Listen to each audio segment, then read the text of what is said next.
Darren, Luton coming up tomorrow. What's your plans for it?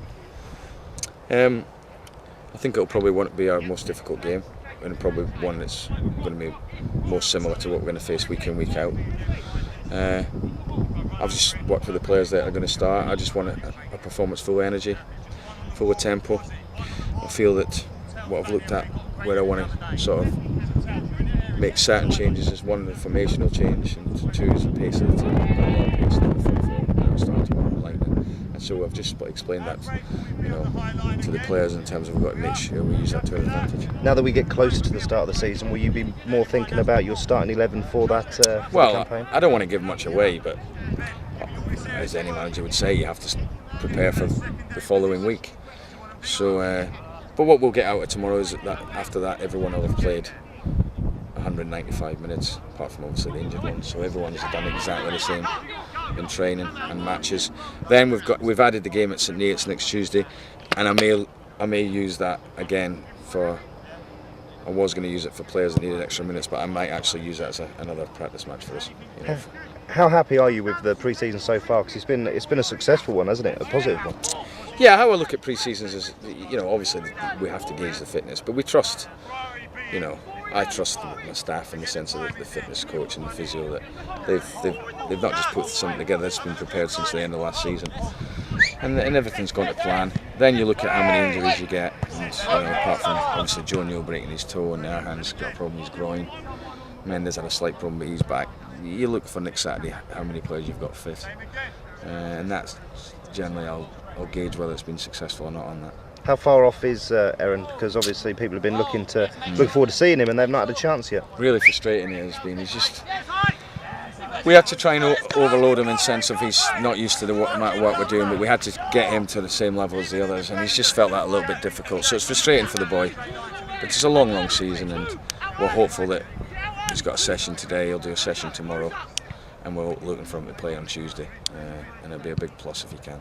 How are the new lads, Ben and Michael, settling in? Good. Been really pleased with them. I thought both did very well on Wednesday. I thought Ben was outstanding. He just brings a real calmness to us, and he manages games well. So I've been pleased with all the ones that have come in the building. I think we've made some good signings. The squad is too big. We have to get some out. Because I do want a squad of about 20, I think we've got 25, 26, so obviously the numbers are not right there, but we're working hard as a club to make that happen. Are there any news there? Is there anything that's likely to happen anytime soon in regards to getting people out? We're working away at it.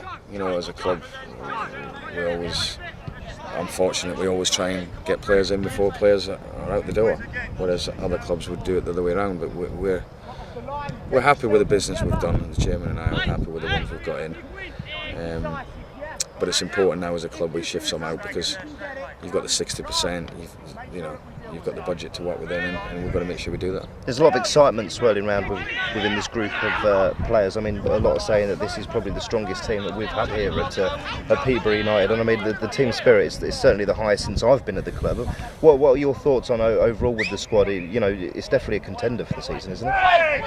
I know you don't like to put too much pressure on the players and build it up, but I think last season, looking back now, I sort of made a mistake of saying it was my best squad in League One I've ever had. I said that for many reasons, one being I had to lift everyone because of the disappointment of getting relegated.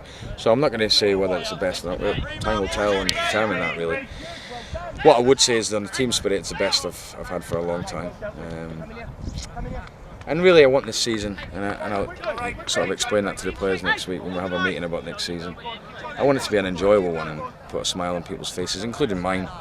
And when you're generally enjoying watching your team play, they probably are playing well, and I want it to be a lot more pace in the team, probably a bit more excitement, but we want to be successful in doing that. And finally, how excited are you now for the season just to start? Yeah, obviously you get to now, it's August and it's nearly there, and it doesn't matter how many times you've done it, you get them butterflies in the first game of the season, and if you don't, you shouldn't be doing it. Really looking forward to the season, really relaxed about it.